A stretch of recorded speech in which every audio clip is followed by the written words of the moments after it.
stroke itu adalah suatu penyakit atau suatu kelainan di mana terjadi kerusakan pada sel-sel saraf otak yang sering disebabkan karena kelainan pembuluh darah. Bisa pembuluh darahnya buntu atau pembuluh darahnya pecah. Karena keadaan inilah akhirnya orang itu atau orang yang menderita stroke ini menderita suatu keadaan di mana sel-sel otaknya tidak berfungsi. Yang perlu dicatat adalah stroke ini merupakan salah satu penyebab kecacatan dan kematian di Indonesia, sehingga kita sama-sama harus mewaspadai ini. Mungkin di lingkungan kita, di keluarga kita, di masyarakat kita sering melihat orang yang menderita stroke itu misalnya ya, dia jadi tidak bisa jalan, kemudian motoriknya satu sisi tidak bisa digerakkan, tidak bisa bicara lagi, tidak bisa bekerja karena fungsi berpikirnya terganggu. Itulah komplikasi dari stroke ya. Sampai saat ini kecacatan yang saya maksud akibat stroke itu kita tahu sulit diobati. Banyak penelitian, banyak pengembangan ilmu, banyak pengembangan teknologi untuk memecahkan hal ini. Inilah akhirnya mungkin kita sering dengar terkait stem cell ya. Stem cell merupakan salah satu alternatif yang menjanjikan sampai sekarang untuk pengobatan stroke, terutama mengembalikan atau mencegah seseorang yang menderita stroke itu menderita kecacatan permanen. Stem cell adalah semacam sel ya, sel induk yang bisa berproliferasi dan berdiferensiasi. Berproliferasi artinya bisa bertambah banyak gitu ya sendiri. Berdiferensiasi itu bisa merubah ke arah sel-sel yang lain gitu. Sehingga kalau ada sel yang bisa berkembang kemudian berubah menjadi sel yang lain, berarti kan dalam tanda petik itu bisa menggantikan sel yang rusak. Itulah akhirnya pada kasus stroke ini kan terjadi sel yang rusak, sel otak. Secara teoritis, bagaimana bisa stem cell ini bisa mengobati, menggantikan, atau meregenerasi sel-sel saraf yang rusak itu. Sehingga banyak orang, banyak peneliti, banyak dokter mulai memberikan alternatif untuk mengobati pasien-pasien, khususnya pasien stroke ini dengan terapi stem cell ini.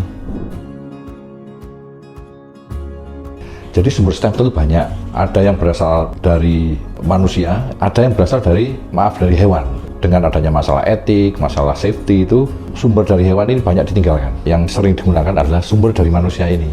Sumber dari manusia ini itu ada dua juga, dari diri sendiri atau dari orang lain. Dan dari orang lain misalnya dari plasenta ya, atau diambil dari saudara yang lain gitu ya, yang diolah nanti di lab. Nah, kalau dari diri sendiri ya diambil dari tubuhnya sendiri yang bisa diolah. Karena apa? Teknologi laboratorium untuk stem cell ini sudah maju, sehingga kita bisa mendrive ya, atau membuat stem cell ini sesuai yang diinginkan, sesuai penyakitnya masing-masing. Jadi banyak sumbernya, tapi semua punya kelebihan kekurangan.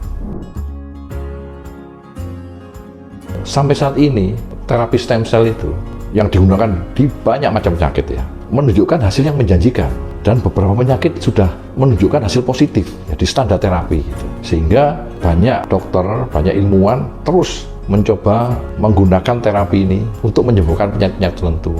Yang terbukti terapi stem cell ini safe ya, atau aman ya. Cuma ada beberapa hal yang terus diteliti, termasuk pada kasus stroke. Semua artikel menunjukkan suatu keuntungan ya, tetapi kita harus terus mengembangkan stem cell ini sampai benar-benar membuat manfaat bagi pasien-pasien stroke. Ada beberapa hal yang harus diwaspadai bila kita ingin melakukan terapi stem cell. Misalnya ya, pasien itu sebaiknya sudah stabil ya. Kemudian pasien itu tidak mempunyai riwayat penyakit keganasan. Jadi saat terapi itu harus dicek semua. Kemudian keberhasilannya juga itu tergantung dari penyakit yang lain ya. Kita ingat bahwa penyakit stroke itu sering didampingi oleh penyakit lain ya. Penyakit jantung, penyakit diabetes, hiperkolesterol, penyakit darah, macam-macam lah ya. Jadi itu harus banyak bahan pertimbangan juga, bahwa keberhasilan terapi stem cell ini banyak dipengaruhi oleh faktor lain. Sebenarnya ada cara banyak, ada secara pemberian di infus ya. Kemudian ada beberapa yang melakukan lewat kateter kemudian masuk ke otak langsung. Ada yang direct langsung masuk ke rongga otak itu, langsung ke dalam ini ya, dimasukkan dengan alat tertentu, atau lewat intratekal, lewat di tulang belakang itu dimasukkan di situ. Semua itu punya kelebihan kekurangan. Tapi beberapa penelitian terakhir memang menunjukkan bahwa semakin dekat transplantasi stem cell itu dilakukan di jaringan yang rusak itu semakin baik. Semakin jauh itu semakin tidak efektif tapi lebih aman.